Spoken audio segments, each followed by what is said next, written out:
devemos tratar a respeito da consagração da Rússia ao Imaculado Coração de Maria.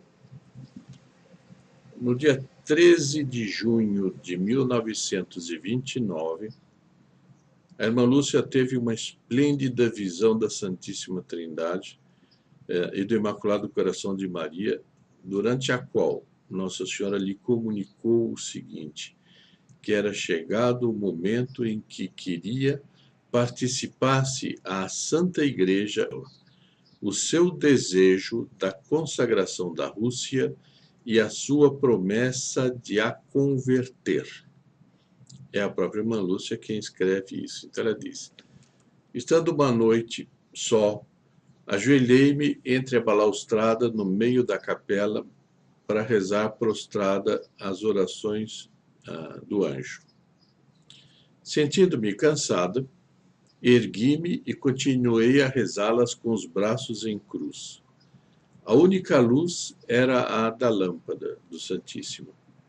De repente, iluminou-se toda a capela, com uma luz sobrenatural, e sobre o altar apareceu uma cruz de luz que chegava até o teto. Numa luz mais clara, via-se na parte superior da cruz uma face de homem com o corpo até a cintura, o Padre Eterno. Sobre o peito, uma pompa de luz, o Divino Espírito Santo, e pregado na cruz o corpo de outro homem, nosso Senhor Jesus Cristo. Um pouco abaixo da cintura, suspenso no ar, via-se um cálice e uma hóstia grande, sobre a qual caíam algumas gotas de sangue, que corriam pelas faces do crucificado e de uma ferida no peito. Escorrendo pela hóstia, essas gotas caíam dentro do cálice. Sob o braço direito estava Nossa Senhora. Era Nossa Senhora de Fátima com o seu Imaculado Coração na mão esquerda, sem espada nem rosas, mas com uma coroa de espinhos e chamas. Umas letras grandes, como se fossem de água cristalina, que corresse para cima do altar, formavam estas palavras, graça e misericórdia. Compreendi que era mostrado o mistério da Santíssima Trindade. E recebi luzes sobre este mistério que não me é permitido revelar. Depois Nossa Senhora disse, é chegado o momento em que Deus pede para o Santo Padre fazer, em união com todos os bispos do mundo, a consagração da Rússia ao meu Imaculado Coração, prometendo salvá-la por este meio.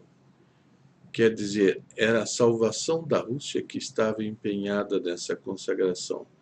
Em outras palavras, a Rússia não teria ficado comunista. Ela não teria caído no comunismo. Numa conversa que pretendo fazer posterior a esse curso, que não deve durar muito, eu pretendo tratar de por que o comunismo é tão ruim assim, por que o comunismo é tão mau. Dentro de um ângulo que o Dr. Plínio tratava e que eu não vi ninguém tratar desta maneira. Talvez, numa carta pastoral, o Dom Sigô tenha tratado, mas, de modo geral, não se vê tratar isto assim. São tantas as almas que a justiça de Deus condena por pecados contra mim cometidos, que venho pedir reparação. Sacrifica-te por esta intenção e ora. Interessante é que Nossa Senhora diz muito claramente que há tantas as almas que a justiça de Deus condena.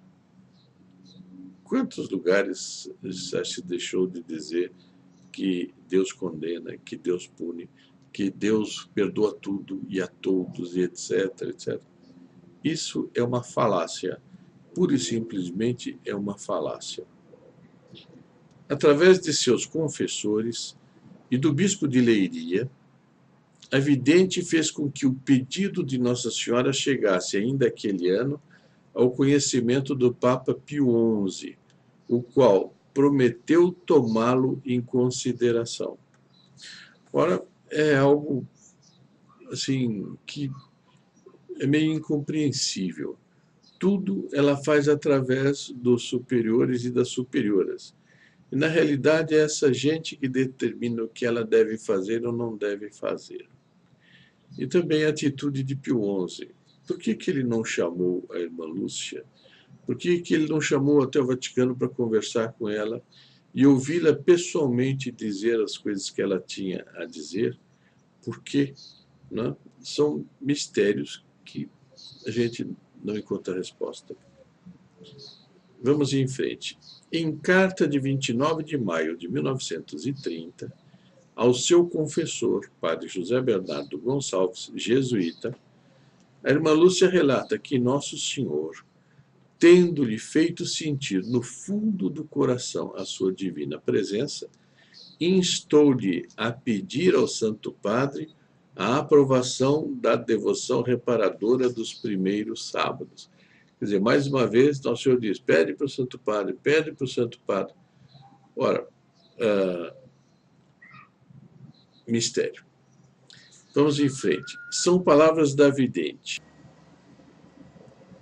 Se me não engano, o bom Deus promete terminar a perseguição na Rússia se o Santo Padre se dignar fazer e mandar que o façam igualmente os bispos do mundo católico, um solene e público ato de reparação e consagração da Rússia aos Santíssimos Corações de Jesus e Maria, prometendo sua santidade, mediante o fim desta perseguição, aprovar e recomendar a prática da já indicada devoção reparadora. Vejam bem como Nosso Senhor, ele quis ao mesmo tempo depender também do Papa, porque ele disse, se fizer a consagração, eu converto a Rússia. Mas eu quero a sua promessa de que eu, convertendo a Rússia, o Papa indique a devoção reparadora. Por que isto? Porque o Nosso Senhor teve que pedir e dizer, não, eu dou tal coisa com a promessa que você me deu outra. Aqui fica muito claro como havia falta de adesão em ter aquilo que Nosso Senhor estava querendo. Mais tarde, por meio de outra comunicação íntima de Nosso Senhor com a irmã Lúcia, Nosso Senhor queixou-se à irmã Lúcia de que a consagração da Rússia não tinha sido feita. O que ele disse? Não quiseram atender ao meu pedido. Como o rei da França, arrepender-se-ão e falam, mas será tarde. A Rússia terá já espalhado seus erros pelo mundo, provocando guerras, perseguições à igreja. O Santo Padre terá muito que sofrer. E algo que decorre disso, que é evidente, a Rússia dominará, ela passará os seus erros que constituirão o sistema de vida da humanidade. Não? Assim, por que é da referência aqui ao rei da França? Que no tempo de Luís XIV, Nosso Senhor apareceu a Santa Margarida Maria Lacoque e ele disse que lhe prometia dar-lhe a vida da graça e a glória eterna ao rei, bem como a vitória sobre todos os inimigos. Olha, se o rei se consagrasse ao Sagrado Coração e o fizesse reinar em seu palácio, pintar em seus estandartes e gravar em suas armas. Quer dizer, Nosso Senhor queria que ele fizesse isso para dar a ele a vida eterna e a vitória sobre todos os inimigos. O pedido que Nosso Senhor assim formulara ainda não fora atendido quando, em 1792, prisioneiro no templo, Luís XVI fez o voto de consagrar solenemente ao coração de Jesus sua própria pessoa, sua família e o seu reino, se recobrasse a liberdade, a coroa e o poder real. Já era tarde. O rei só saiu da prisão para o patíbulo. Quer dizer, ele impôs uma condição a Nosso Senhor para fazer a consagração. Ora, se ele tivesse feito a consagração, ele poderia depois pedir da misericórdia de Nosso Senhor que o livrasse, né? Como também recobrasse a liberdade, a coroa e o poder real. É terrível a dureza dos corações com relação a Nosso Senhor e a Nossa Senhora. Em 21 de janeiro de 1935, em carta ao padre José Bernardo Gonçalves, jesuíta de novo, né? A irmã Lúcia declara que Nosso Senhor estava bastante descontente por não se realizar o seu pedido. Mas por que ela não saiu e não foi atrás do Papa? Por que ela não foi reclamar com os bispos? Mais claramente, não? Não, tudo fechado. Em carta ao mesmo padre Gonçalves, em 18 de maio de 1936, a irmã Lúcia esclarece: quanto a outra pergunta, se será conveniente insistir para obter a consagração da Rússia, respondo quase o mesmo que das outras vezes tenho dito. Sinto que não se tenha já feito, mas o Deus mesmo que a pediu é que assim o permitiu. Aqui tem uma coisa que eu também não consigo entender direito. Quando ela diz isso, mas Deus que pediu, ele também permitiu, é mais ou menos como quem diz: se Deus permitiu, o problema é dele. Eu não quero com isso diminuir qualquer consideração para com a irmã Lúcia. O que eu quero é ser objetivo naquilo que ela mesma diz. Ora, me parece que a reação deveria ser diferente. Não foi assim com a Melânia e com o Maximino, conforme nós vimos. Bom, vamos em frente. Se é conveniente insistir, não sei. Ainda é irmã Lúcia, né? Parece-me que se o Santo Padre agora o fizesse, Nosso Senhor a aceitava e cumpria a sua promessa. E, sem dúvida, seria um gosto que dava a Nosso Senhor e ao Imaculado Coração de Maria. Intimamente tenho falado a Nosso Senhor do assunto, e há pouco perguntava-lhe, olha só, por que não converti a Rússia sem que Sua Santidade fizesse essa consagração? Quer dizer, então ela vai dizer a Deus como é que Deus tem que fazer, que Deus estava indo errado, estava pelo caminho errado. Ora, acontece que a gente vê que ele queria a fidelidade daquelas pessoas que ele colocou no caminho para realizar isto. E essas pessoas tinham uma responsabilidade imensa nas mãos na realização dessas coisas. Daí a própria irmã Lúcia. Então Nosso Senhor responde: porque quero que toda a minha igreja reconheça essa consagração como um triunfo do coração imaculado de Maria, para depois estender o seu culto e pôr, ao lado da devoção do meu divino coração, a devoção deste imaculado coração. Mas, meu Deus, ela continua, o Santo Padre não me há de crer, se vós mesmo o não moveis com uma inspiração especial. Responde Nosso Senhor: Santo Padre, ora muito pelo Santo Padre. Ele há de fazê-la, não Pio XI, hein? Mais na frente, mas será tarde. No entanto, o Imaculado Coração de Maria há de salvar a Rússia. Está-lhe confiada.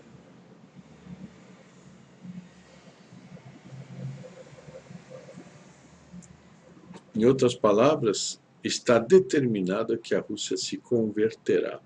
Mas está determinado. Isso é muito importante pelo aquilo que nós vamos tratar quando chegar no final do próximo capítulo, ainda sobre a consagração. Como se vê, a irmã Lúcia acompanhava de perto o que passava no mundo, relativamente aos pedidos de Nosso Senhor e de Nossa Senhora. Mas nem sempre ela tomava conhecimento dos fatos pelas vias de informação normais. Diz ela ao padre Gonçalves em carta de 21 de janeiro de 1940. Coisas desse gênero, alguns artigos de revista que queriam que ela visse, só costumo ler o que os superiores determinantemente me mandam. Então, era tudo filtrado o que chegava nela. De resto, as minhas superioras gostam que me conserve na ignorância do que vai passando. Ora, quem recebeu a missão que ela recebeu, que tinha a ver com a degringolada do mundo, se lhe negavam informações sobre isto. Mas o mais surpreendente é o que vem aqui. Ela diz: eu sou contente, não tenho curiosidade. Uma coisa é uma curiosidade, outra coisa é um interesse especial por uma crise que vai dominando o mundo, contra a qual Nossa Senhora veio advertir, e que ela devia estar interessadíssima, tanto na igreja quanto na humanidade. Quando Nosso Senhor quer que saiba alguma coisa, encarrega-se de me fazer conhecer. Tem para isso tantos meios. É meio surpreendente. Ainda para o padre Gonçalves, ela escreve em 24 de abril de 1940. Ele, Nosso Senhor, se quiser, pode fazer que a causa ande depressa, mas para castigo do mundo, deixará que vá devagar. A sua justiça provocada pelos nossos pecados, veja que ela não diz vossos pecados, hein? Os nossos pecados assim o exigem. Desgosta-se às vezes, não só pelos grandes pecados, mas também pela nossa frouxidão e negligência em atender aos seus pedidos. São muitos os crimes, mais para frente ela diz nas memórias e cartas, né? São muitos os crimes, mas sobretudo é muito maior agora a negligência das almas de quem ele esperava ardor no seu serviço. É muito limitado o número daquelas com quem ele se encontra. Quais são essas almas? Começa de imediato todas aquelas que estão nesse caminho entre a irmã Lúcia e o Papa. E todos eles, porque eram daqueles de quem Nosso Senhor mais dependia para isto. Decorre da afirmação dela. A irmã Lúcia volta aos mesmos pensamentos em carta de 18 de agosto de 1940, sempre ao padre Gonçalves. Suponho que é do agrado de Nosso Senhor que haja quem vá se interessando junto ao seu vigário na terra pela realização de seus desejos. Mas o Santo Padre não o fará já. Duvida da realidade. Então, vê que faltou ao Santo Padre acreditar nas coisas de Fátima, nas aparições da mensagem de Fátima, apesar do grande milagre feito, e com isto as coisas não caminharam como deviam. Mas uma outra coisa misteriosa é que ela completa assim: e tem razão.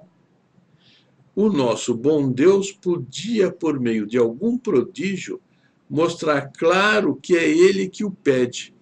Então, mais uma vez, ela como que repreende a Deus de Deus agir dessa maneira e não agir de outra maneira.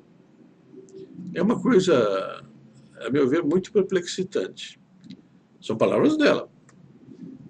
Depois ela continua.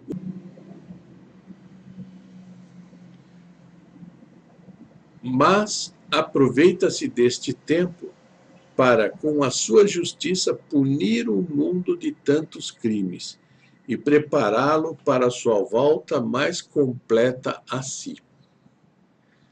Em carta de 2 de dezembro de 1940, a irmã Lúcia dirigiu-se diretamente ao Papa Pio XII, por ordem de seus diretores espirituais. Quer dizer, esse filtro, ela tinha um filtro em cima dela, pedindo que sua santidade se dignasse a abençoar a devoção dos primeiros sábados e estendê-la por todo o mundo, acrescentando: em 1929, diz a irmã Lúcia, Nossa Senhora, por meio de outra aparição, pediu a consagração da Rússia ao seu imaculado coração, prometendo por este meio impedir a propagação de seus erros e a sua conversão. Então, novamente, voltou a insistir nisso, e aí diretamente com Pio XII. Em várias comunicações íntimas, Nosso Senhor não tem deixado de insistir neste pedido, prometendo ultimamente, se Vossa Santidade se digna fazer a consagração do mundo ao Imaculado Coração de Maria, com menção especial pela Rússia, e ordenar que, em união com Vossa Santidade, e ao mesmo tempo façam também todos os bispos do mundo, abreviar os dias de tribulação com que tem determinado punir as nações de seus crimes, por meio da guerra, da fome e de várias perseguições à Santa Igreja e à Vossa Santidade. Impressionante isto. Bem, aqui nós vamos encerrar este capítulo que mostra tudo quanto a irmã Lúcia disse de relevante, né? Não dá para pôr aqui absolutamente tudo, mas as coisas mais relevantes com relação à consagração da Rússia. Na próxima exposição, nós vamos ver como os papas responderam a esse pedido da consagração da Rússia. Até lá.